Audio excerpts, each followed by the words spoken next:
En 1994, un maratonista italiano llamado Mauro Prosperi se perdió en el desierto del Sahara en un maratón que se hacía allí.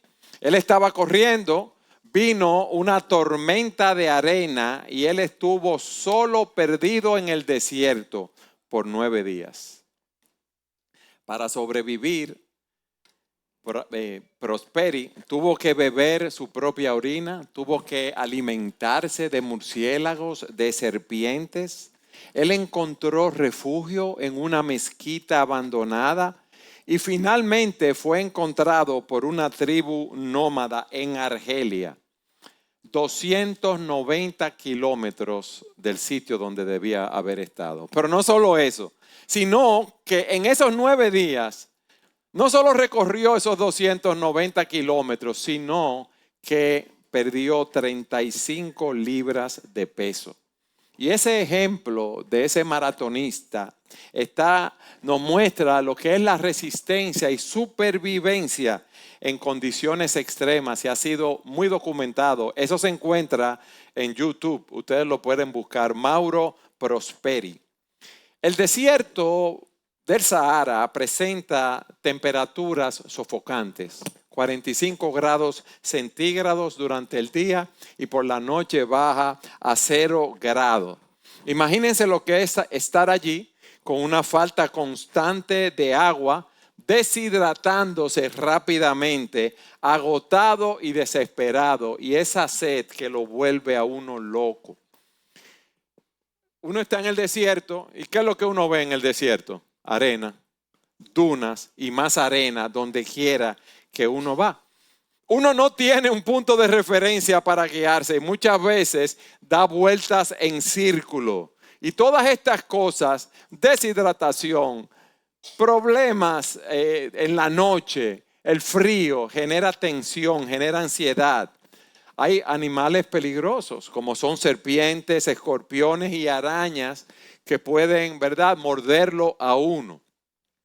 Y esa tortura en el desierto no es solamente del cuerpo, sino también de la mente. ¿Por qué? Porque uno llega a un estado de desesperación que no sabe si va a caer rendido ahí, deshidratado, si en la noche por el frío, cómo se va a hacer, si alguno de esos animales venenosos lo va a morder. Ahora, yo quiero que ustedes se imaginen ahora cómo fue la salida del pueblo de Israel, que fue alrededor de 2,5 millones de personas de Egipto, cuando llegaron al desierto, experimentando todas esas cosas que habían allí. Yo me imagino que los israelitas se sintieron como Mauro Prosperi en un desierto que parecía interminable, en el cual por su dureza de corazón duraron 40 años. Y la pregunta que nos hacemos es la siguiente: ¿qué fue lo que los sostuvo en ese tiempo en el desierto? ¿Fue la presencia de Dios? ¿Fue la guía constante y fiel de Dios en todo momento? Como veremos en el mensaje de hoy, Dios les recordaba, como nos recuerda a nosotros, que no estamos solos, porque Dios los estaba guiando a ellos a la tierra prometida, esa tierra que había prometido a Abraham.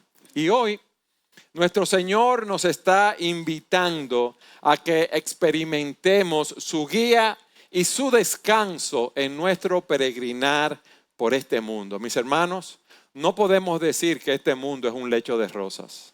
Este mundo se asemeja más a un desierto por todas las situaciones que vemos. Y a través de la historia, sí podemos ver que así como Dios guió al pueblo de Israel en esas condiciones, también nos está guiando a nosotros. Y con esto en mente, yo quiero que ustedes abran sus Biblias en Génesis capítulo 12, porque vamos a empezar hablando de la promesa que Dios le había dado a Abraham. Dios le había ofrecido una tierra específica a Abraham. Y por eso el mensaje de hoy lo hemos titulado El Dios que guía.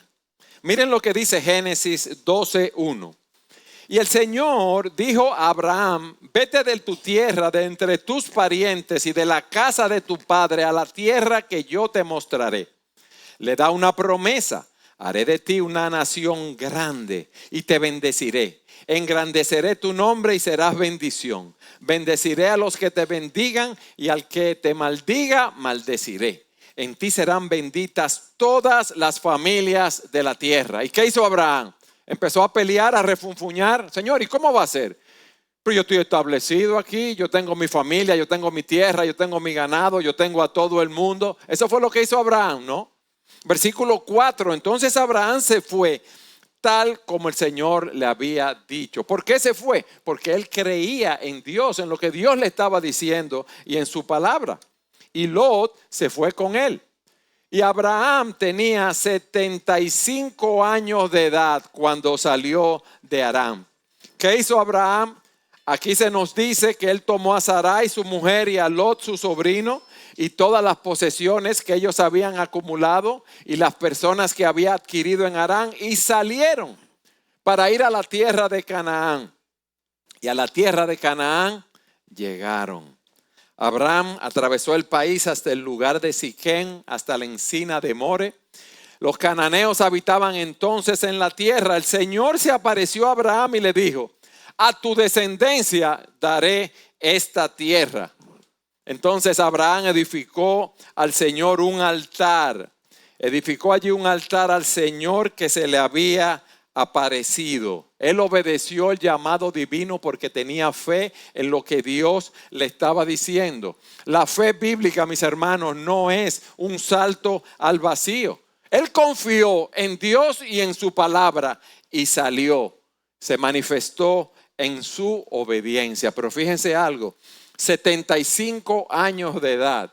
Nunca se es demasiado tarde para creer en Dios y en su palabra y para salir como Él salió, dejándolo todo atrás. Ahora yo tengo una pregunta para ustedes. ¿Cumplió Dios su promesa a Abraham en darle la tierra, sí o no? Pero Abraham nunca lo vio, esa tierra que el Señor le ofreció. Es verdad. ¿Cuántos años transcurrieron desde que Dios le hizo la promesa a Abraham y la llegada a esa tierra, como vamos a ver hoy, a esa tierra prometida? ¿Cuántos años ustedes creen que pasaron? De 500 a 600 años de historia. El pueblo de Israel se multiplicó en Egipto, fueron esclavizados, salen en el Éxodo. La semana pasada vimos cómo Dios le dio la ley a ellos y peregrinaron durante 40 años en el desierto. Mis hermanos, el punto es este: Dios es fiel en cumplir su palabra. La guía de Dios es constante y segura. Y que así como vamos a estudiar la guía de Dios con Israel, así debemos ver la guía de Dios también en nuestras vidas. ¿Por qué? Porque los planes de Dios se van a llevar a cabo. Porque nada ni nadie puede detener su mano y decirle: ¿qué haces?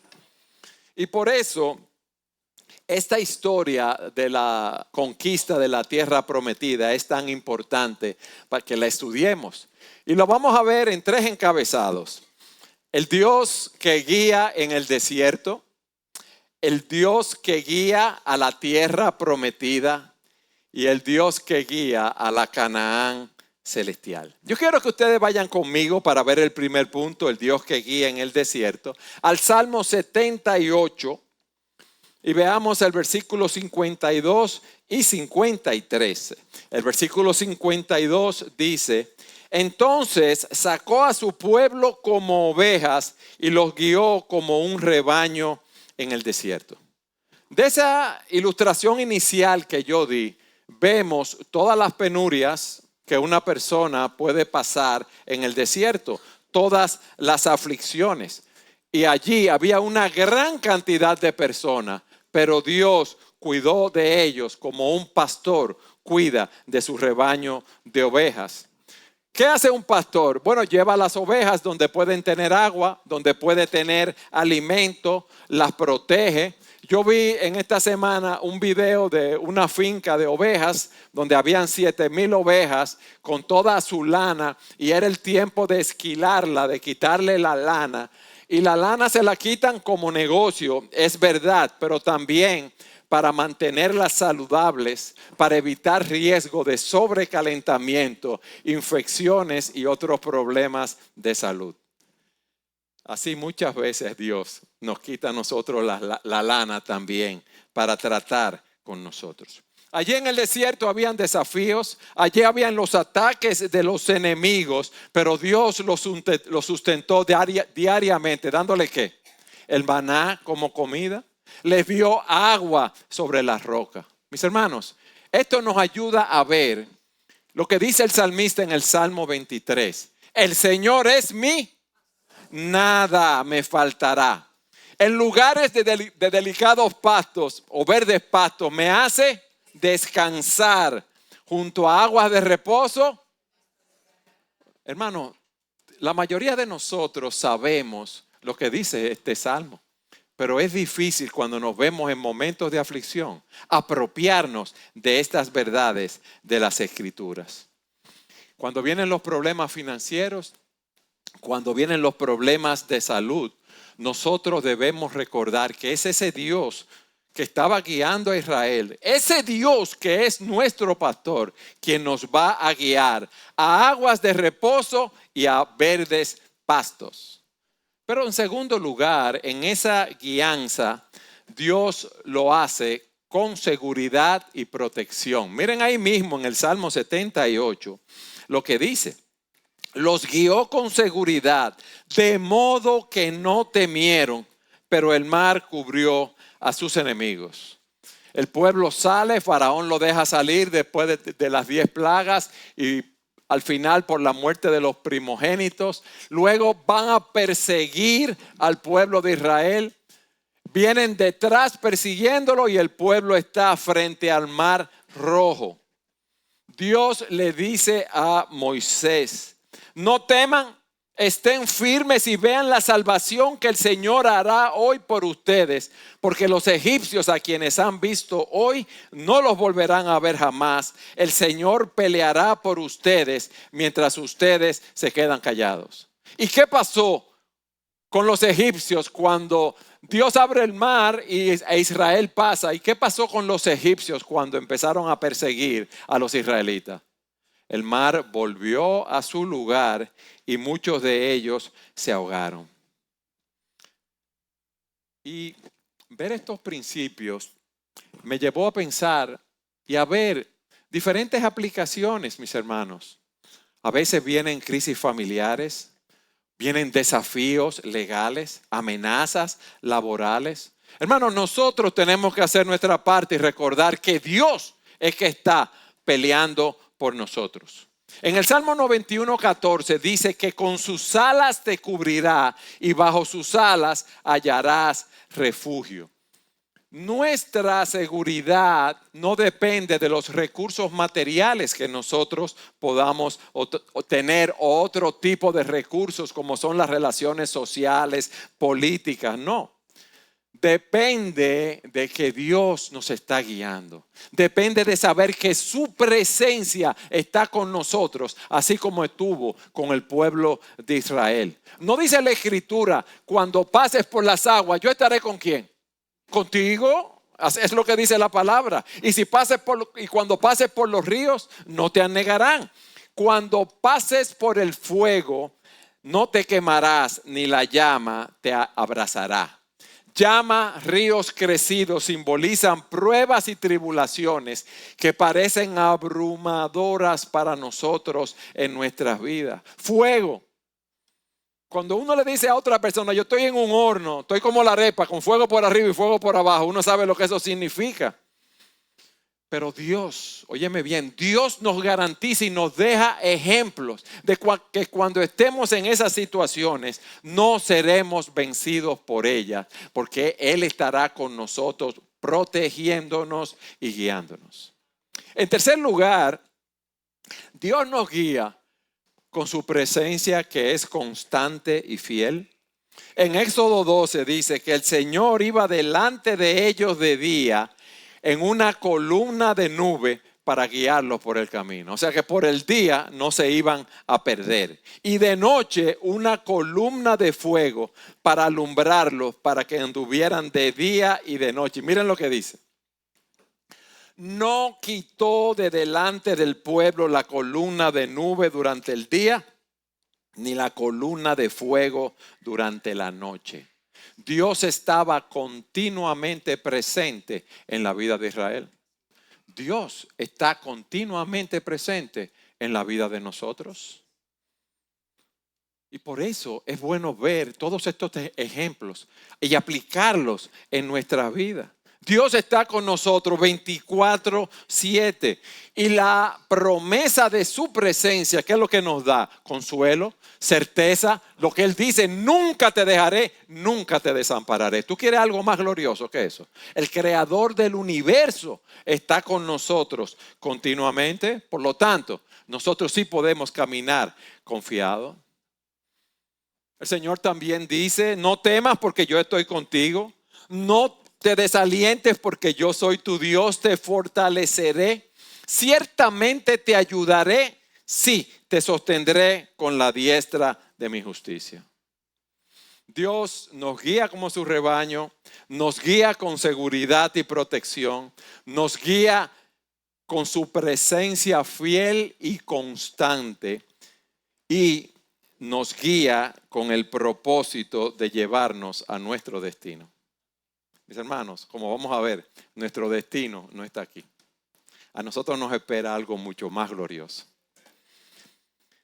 ¿Qué dice Éxodo 6:8? Los traeré a la tierra que juré dar a Abraham, a Isaac y a Jacob. Miren cuántos años han pasado. Por lo menos cuando dicen eso han pasado ya 400 y pico de años. Y se la daré a ustedes por heredad. Yo soy el Señor. Mis hermanos, el pueblo de Israel, ¿qué estaban pensando los israelitas, verdad? Que habían recibido todas esas promesas y conocían todo lo que Dios tenía para ellos. Dios se olvidó de nosotros. ¿Tú te has sentido así alguna vez? Con problemas en tu vida, con situaciones que se presentan, donde tú clamas a Dios y Dios no te responde. Pero la promesa del Señor se va a cumplir. La guía de Dios tiene un propósito. Lo que pasa es que lo que Él tiene en mente cuando nos está guiando no es lo mismo que nosotros estamos pensando. Nosotros queremos que el Señor nos resuelva las cosas aquí de una vez inmediatamente. Que si vamos al médico y tenemos una enfermedad, que se cure esa enfermedad en 2 días. Pero miren cómo Dios trabajó con el pueblo de Israel y cómo lo fue guiando y llevando. Así Él está trabajando con nosotros, contigo y conmigo, para llevarnos a su reino eterno. Miren, vayan conmigo a 2 Corintios, capítulo 4.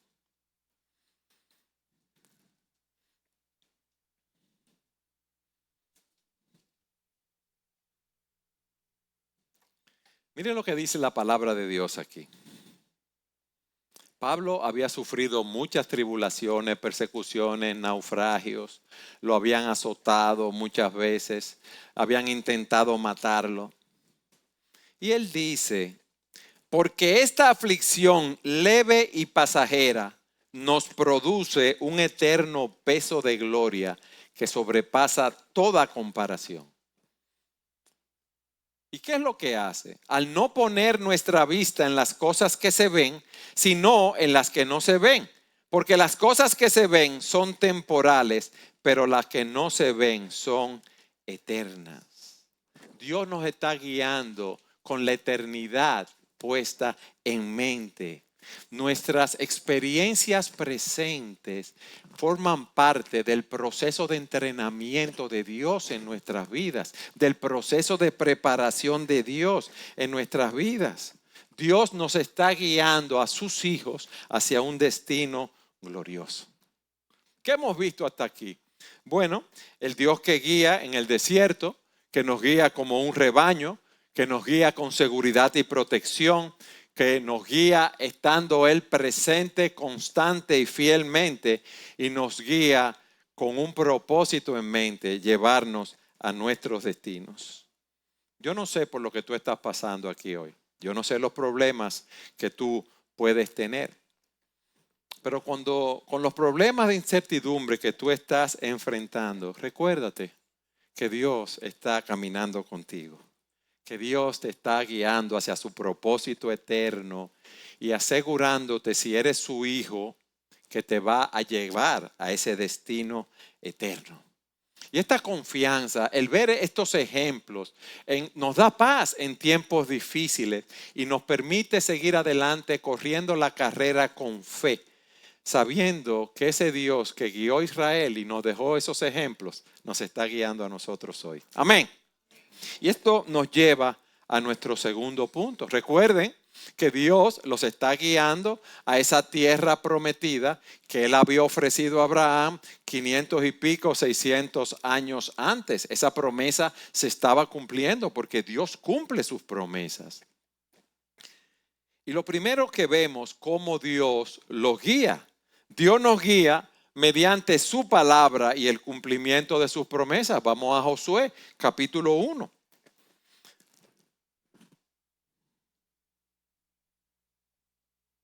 Miren lo que dice. Después de la muerte de Moisés, que había guiado al pueblo, que Dios lo había utilizado para sacarlo de Egipto, siervo del Señor, el Señor habló a Josué, hijo de Nun y ayudante de Moisés, y le dijo: mi siervo Moisés ha muerto. Ahora pues levántate, cruza este Jordán, tú y todo este pueblo, a la tierra que yo les doy a los israelitas. Miren lo que le dice. Todo lugar que pise la planta de su pie les he dado a ustedes, tal como dije a Moisés. Y una vez en Cuba, me acuerdo que había una hermana que quería un apartamento y fue y puso el pie en el apartamento. Y dije, yo puse el pie aquí, ese es mío, ya Dios me lo va a dar. No es así que Dios opera. Todo el lugar que pise la planta de su pie les he dado a ustedes, tal como dije a Moisés. Desde el desierto y Líbano hasta el gran río, el río Éufrates, toda la tierra de los hititas, hasta el más grande que está hacia la puesta del sol, será territorio de ustedes. Nadie te podrá hacer frente en todos los días de tu vida. Así como estuve con Moisés, estaré contigo. No te dejaré ni te desampararé. Eso es lo que Dios le está diciendo a Josué, que era el asistente de Moisés. Así como yo guié a Moisés, así te voy a guiar a ti. Ahora, ¿cómo Él lo iba a guiar? Dios nos guía poniendo líderes, en este caso puso a Josué. Y miren lo que le dice a Josué. Sé fuerte y valiente, versículo 6, porque tú darás a este pueblo posesión de la tierra que juré a sus padres que le daría. Miren qué encomienda. Solamente sé fuerte y muy valiente. Cuídate de cumplir toda la ley que Moisés, mi siervo, te mandó. No te desvíes de ella ni a derecha ni a izquierda, para que tengas éxito donde quiera que vayas. Versículo 8. Este libro de la ley no se apartará de tu boca, sino que meditarás en él día y noche, para que cuides de hacer todo lo que en él está escrito. Y miren lo que le dice. Porque entonces harás prosperar tu camino y tendrás éxito. Mis hermanos, muchas veces las cosas que Dios nos dice nos parecen sin sentido a nosotros en nuestra mente humana, como vamos a ver, como parte de los mandatos que Dios le dio a Josué. Y aquí le está diciendo, mira, para tú tener éxito en la labor que tú tienes por delante, para tú llevar a cabo mi mandato, tú, Josué, debes ser fiel a la palabra de Dios. Y miren lo que dice en el versículo 9. ¿No te lo he ordenado yo? Sé fuerte y valiente, no temas ni te acobardes, porque el Señor tu Dios estará contigo donde quiera que vaya. yo te voy a sostener, yo te voy a guiar, pero tú debes estar meditando en mi palabra, tú debes estar cumpliendo mi palabra, tú debes hacer lo que esa palabra dice. Mis hermanos, dice la Escritura que lámpara es a nuestros pies su palabra y lumbrera a nuestros caminos. Ustedes antes se veía en los campos que las personas, cuando no había luz, cogían una humeadora y con eso se iban alumbrando el camino. En Israel ellos hacían lo mismo con otro tipo con una vela, que la llevaban en la mano, la ponían en los pies cuando iban caminando para ver dónde ellos estaban pisando. Pero ¿cuál es la función de la palabra aquí? Esa palabra es una lámpara y es una luz. Esa es la palabra que nos guía en las decisiones que debemos tomar. ¿Y por qué digo esto? Porque hay momentos en nuestras vidas que Dios, como vamos a ver, nos pide cosas que a nosotros nos parecen ilógicas en nuestra mente humana. La palabra dice una cosa, pero usted dice, si yo cojo un camino por aquí, me va a salir mejor. Pero la palabra dice, confía en el Señor con todo tu corazón. La palabra nos dice, no te apoyes en tu propio entendimiento, reconócelo en todos tus caminos y Él enderezará tu senda. En tercer lugar, para recibir la guía de Dios, Moisés le dice al pueblo que se prepare. Capítulo 3, versículo 5. Y Josué dijo al pueblo, santifíquese porque mañana el Señor hará maravillas ante ustedes. ¿Qué significa santificarse? Apartarse del pecado, consagrarse a Dios. La santificación era una respuesta a la santidad de Dios. Dios quiere que nosotros seamos vasos limpios para Él llenarnos con su gloria. Y es lo que nosotros debemos hacer. Ahora, miren lo que sucede ahora. Miren lo que Dios le dice a Josué que va a pasar. Ellos llegan a la ciudad de Jericó. ¿Quiénes conocen la historia de la muralla de Jericó? Y el plan defensivo, ¿cuál hubiera sido? Bueno, vamos a poner catapultas, vamos a mandarles roca encendida, como vemos en la película, vamos con los flecheros para que tiren la flecha, o vamos a tratar de derribar nosotros la puerta principal de Jericó. Eso es lo lógico que uno hubiera hecho, ¿sí o no? Yo busqué unos datos de la muralla de Jericó. La muralla, había una muralla exterior de 6 a 7 pies de ancho. Óigame bien, eso era lo primero que había que pasar, 6 o 7 pies. Pero había una muralla interior de 10 a 13 pies donde los soldados podían patrullar toda la ciudad. Y este sistema de doble muralla hacía que Jericó fuera una ciudad inexpugnable. Y Dios les da la orden más extraña a ellos. Miren lo que ustedes van a hacer. Ustedes van a ir con los sacerdotes adelante y van a darle 7 vueltas a la ciudad durante 7 días. Van a tocar la trompeta y en el día 7º, el último día, ustedes van a gritar. Y esos muros de que yo he hablado ahora se van a caer. La verdad, si Dios se lo hubiera dicho a usted, ¿qué usted hubiera dicho en ese momento? Es fácil, no es fácil, ¿verdad? Nada fácil. Si me lo dice a mí, yo hubiera dicho, yo oí mal. O hay un problema aquí.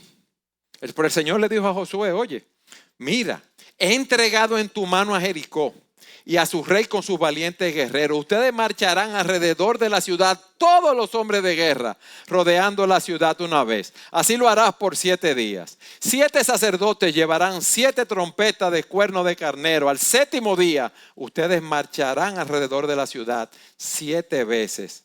Y los sacerdotes tocarán la trompeta. Y sucederá que cuando toquen un sonido prolongado con el cuerno de carnero y ustedes oigan el sonido de la trompeta, todo el pueblo gritará a gran voz y la muralla de la ciudad se vendrá abajo. Está raro eso, ¿verdad? Está fuerte. Se vendrá abajo. ¿Y qué hizo el pueblo? Marcharon alrededor y gritaron como Dios les había dicho. Mis hermanos, como decía, hay momentos que la palabra de Dios nos manda, nos dice que debemos hacer ciertas cosas que desafían nuestra lógica. Pero Dios es el lógico, no somos nosotros. Dios es el todopoderoso. Dios es el soberano. Dios es el que controla todos los tiempos. Hay hermanos aquí que Dios los está llamando a servirle en el ministerio. Pero ellos tienen una familia que mantener, tienen un buen trabajo, hay muchas cosas donde quieren prosperar, pero ellos saben que Dios los está llamando y ese es un llamado interno y externo, porque muchos le dicen, Dios te está llamando a servir y dicen, bueno, pero ¿y el sustento? ¿Y esto? ¿Y aquello? ¿Y mi familia? Dios va a proveer para ti. Tú no das un paso al vacío cuando estás siguiendo lo que Dios te está diciendo. Y la historia de Jericó nos muestra cómo Dios nos puede guiar por caminos que desafían nuestra lógica, pero su poder y su plan son suficientes. Hablaba con un amigo mío del interior del país, que él tiene un problema legal con un ex socio que ya tiene como 15 años ese problema y él está haciendo todas las cosas como deben ser hechas conforme a los cánones legales. Pero hay cosas que si las hace de otra manera, como ustedes saben, ¿verdad? Con abogados triquiñuelosos, la podría resolver. Pero él está confiando ciegamente en el Señor, que el Señor lo puso en esa situación, que el Señor está obrando en su vida y por más cosas que hace la contraparte, cosas ilegales, él sigue firme también en lo que él está haciendo, confiando en Dios.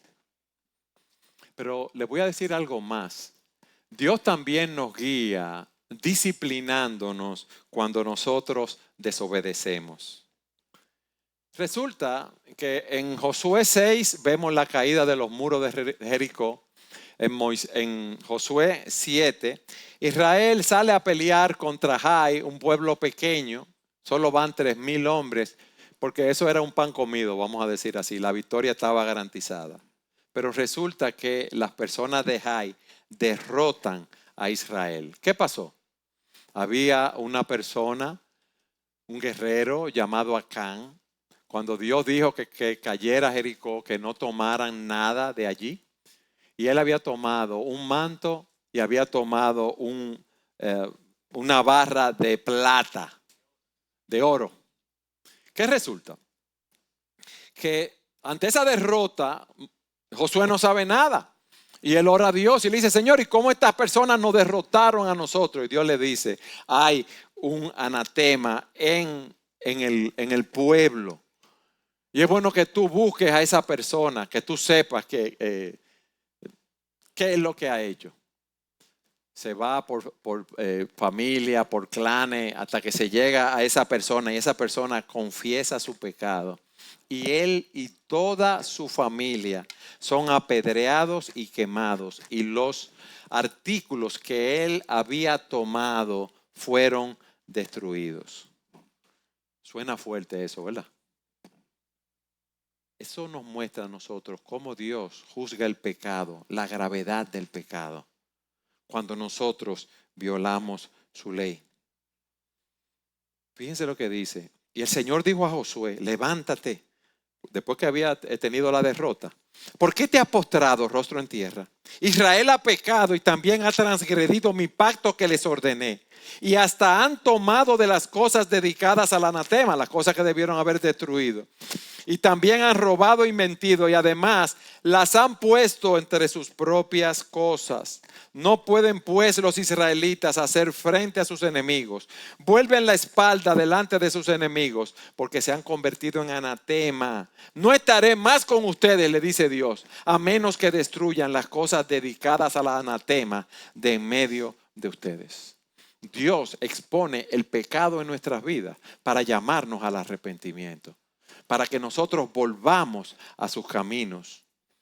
Y por eso en Hebreos dice el escritor: hijo mío, no rechaces la disciplina del Señor, ni aborrezca su reprensión, porque el Señor a quien ama, disciplina, como un padre al hijo en quien se deleita.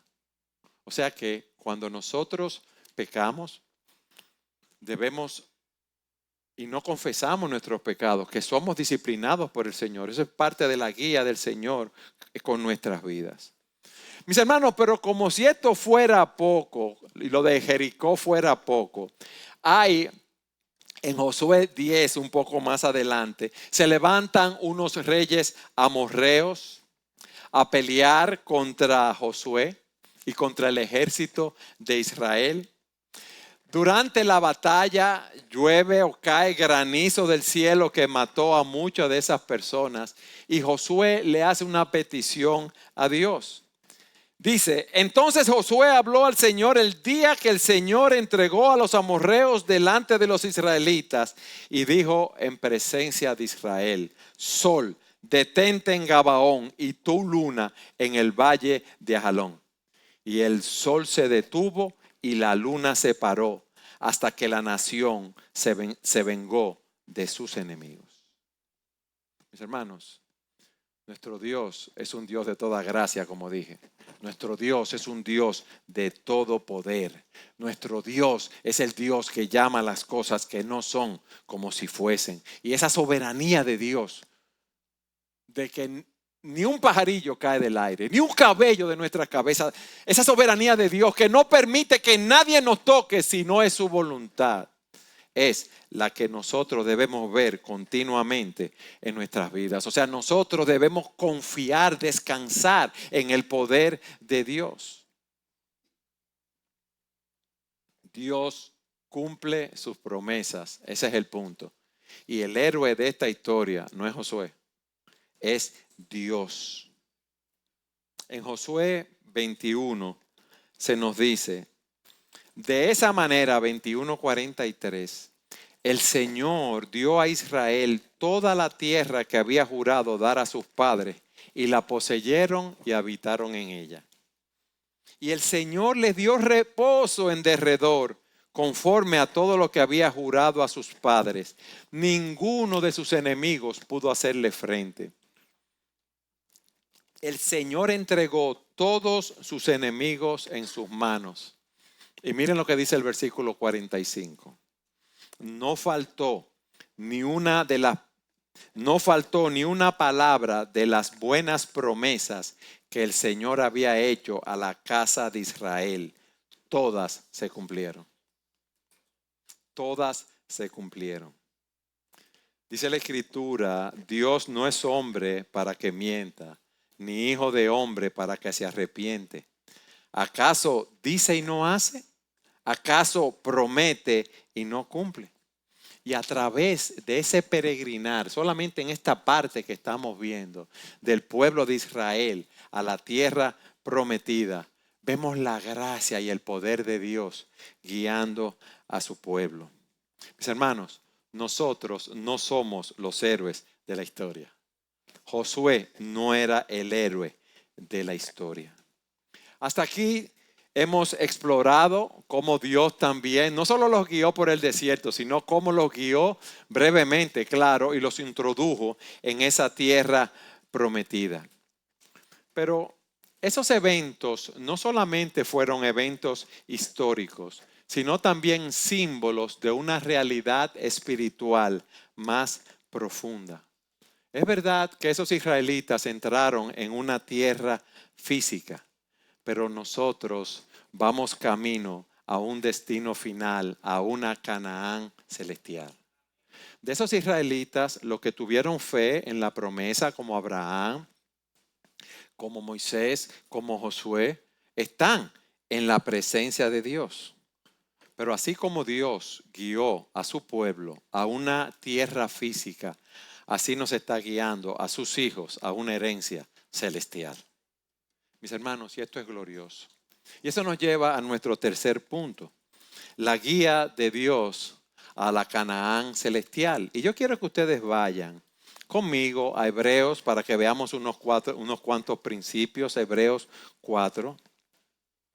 Dios, mis hermanos, óigame bien, Dios nos está invitando a un descanso espiritual más profundo, un descanso espiritual en Cristo, accesible solamente a través de la fe en Él.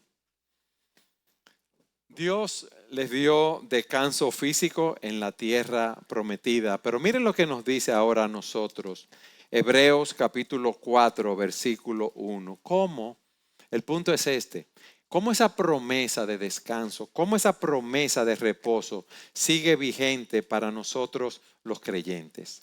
Hebreos 4:1. Por tanto, temamos a la luz de lo que le sucedió a Israel, no sea que permaneciendo aún la promesa de entrar en su reposo, alguno de ustedes parezca no haberlo alcanzado. Hay una promesa. Ellos iban a entrar en la tierra física. Y entraron en la tierra física. Y los que creyeron en Cristo, repito, en la promesa de Dios, entraron, vamos a decirlo así, en la Canaán celestial, porque la salvación ha sido por medio de la fe a través de todas las edades. Pero aquí se nos da una exhortación. Hermanos, temamos, tomemos en serio la promesa de ese reposo. No sea que permaneciendo aún la promesa, óigame bien, de entrar ese reposo, alguno de ustedes parezca no haberlo alcanzado. Y alguien lo traduce, para que no piensen que han llegado demasiado tarde para entrar en el reposo de Dios. Y esa promesa es un descanso espiritual que todavía está vigente. Es el reposo en Dios. Incluye su paz, la confianza de salvación, la seguridad de fortaleza y sobre todas las cosas, mis hermanos, la certidumbre de un hogar celestial donde estaremos con Dios por toda la eternidad. El Señor dice, vengan a mí los que están cansados y cargados y yo los haré. Eso le está diciendo a las personas en Israel que estaban sometidas a todas esas leyes que tenían los fariseos, que querían que cumplieran porque estaban hablando de una salvación por obras.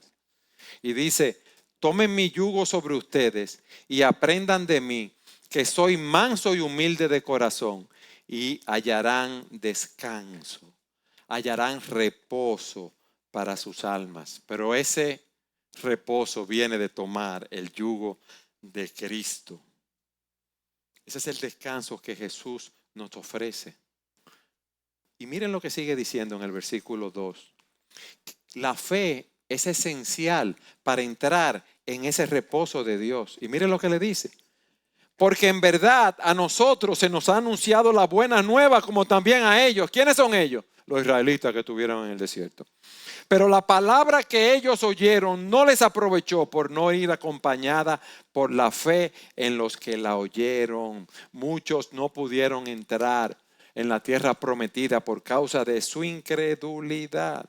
Quizás tú estás aquí y tú conoces porque has oído muchas veces el mensaje del evangelio y tú conoces lo que Dios dice en su palabra y la salvación por la gracia de Dios por medio de la fe en Cristo, pero lo conoces intelectualmente.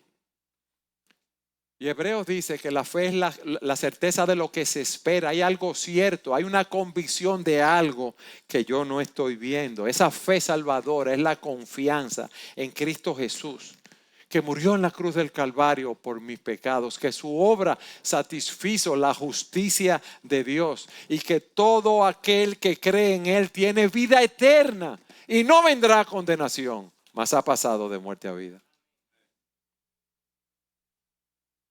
La fe salvadora no es una creencia en ciertos datos, es la confianza personal en Jesús como Salvador. Y hoy yo quiero que tú examines tu condición delante de Dios para saber si realmente tú has creído. Dice la Escritura, porque el que piensa estar firme, mire que no caiga. Y dice en 2 Corintios, pónganse a prueba para ver si están en la fe. Examínense a sí mismos. ¿O no se reconocen a ustedes mismos de que Jesucristo está en ustedes, a menos que en verdad no pasen la prueba? En tercer lugar, en Hebreos 4, 3 y 4, se nos dice que ese reposo espiritual es un descanso en la obra completa de Dios. Lo voy a leer. Porque lo que hemos creído, entramos en ese reposo. Tal como Él ha dicho, como juré en mi ira, no entrarán en mi reposo. Aunque las obras de Él estaban acabadas desde la fundación del mundo. Porque así ha dicho en cierto lugar acerca del séptimo día. Y Dios reposó en el séptimo día de todas sus obras. ¿Qué significa eso, pastor? Que en el séptimo día ya Dios había hecho su obra de creación completa. Bien, y asimismo la obra de salvación que Cristo realizó en la cruz del Calvario está completa. Ya nosotros no podemos añadirle nada y nadie puede añadirle nada a esa obra. Y Él nos está llamando a descansar en esa obra terminada. La paz, la seguridad de salvación en nuestras vidas no se basan en nuestros esfuerzos, sino en la obra que ya Cristo realizó en la cruz del Calvario. Cristo vivió una vida de completa obediencia a Dios. Hizo un sacrificio, murió en la cruz por nuestro pecado. Fue sepultado y al tercer día resucitó y ascendió a los cielos. Y está sentado en los cielos intercediendo por nosotros. No hace falta más nada, mis hermanos. Pero sí hace falta algo. Hay una urgencia en que tú respondas a ese llamado. Mira lo que dice el versículo 7. Dios otra vez fija un día, hoy, diciendo por medio de David, después de mucho tiempo, como se ha dicho antes, si ustedes oyen hoy su voz, no endurezcan sus corazones. Hoy es un día aceptable.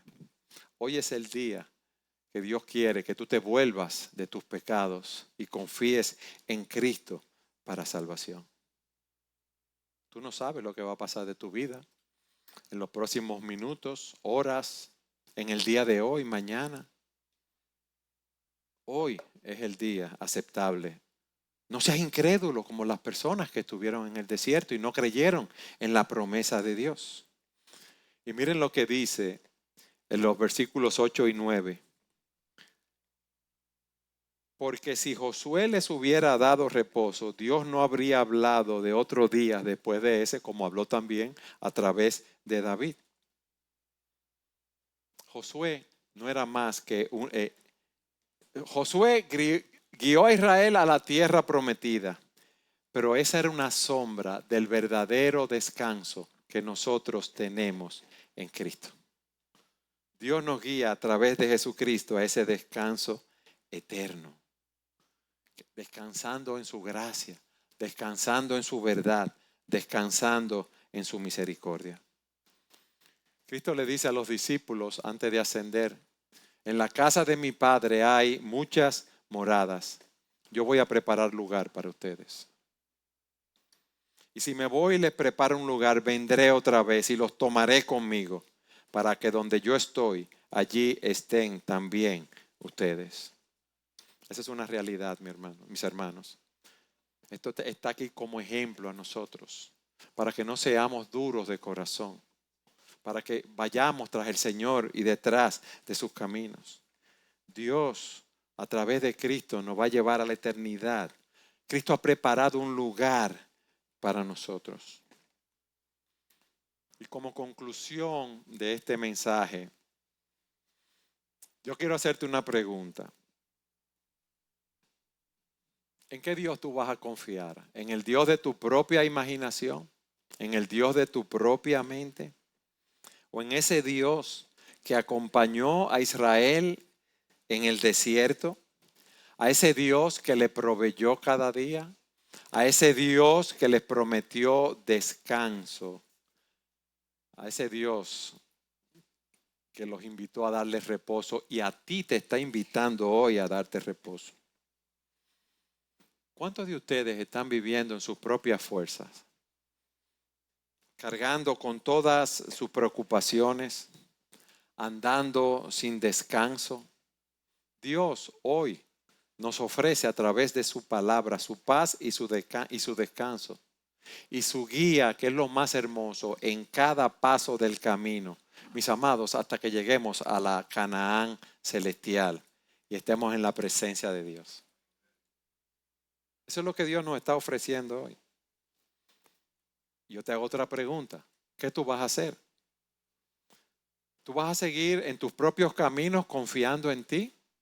¿O tú vas a confiar en Él y vas a soltar esa carga, ese peso que tú has llevado durante tanto tiempo? Recuerda que ese reposo, ese descanso, esa entrada a la ciudad celestial no se gana con tu propio esfuerzo ni con tus propias obras, sino que se recibe por medio de la fe en Cristo. Y Cristo está hoy llamándote a ese descanso presente y eterno. Y yo te pido, te ruego, te imploro que ese Dios que guió a Israel sea el Dios que te guía a ti en tu vida también. Que ese Dios sea el que vaya delante de ti, sabiendo que ese Dios nunca te abandona y que siempre cumple su palabra.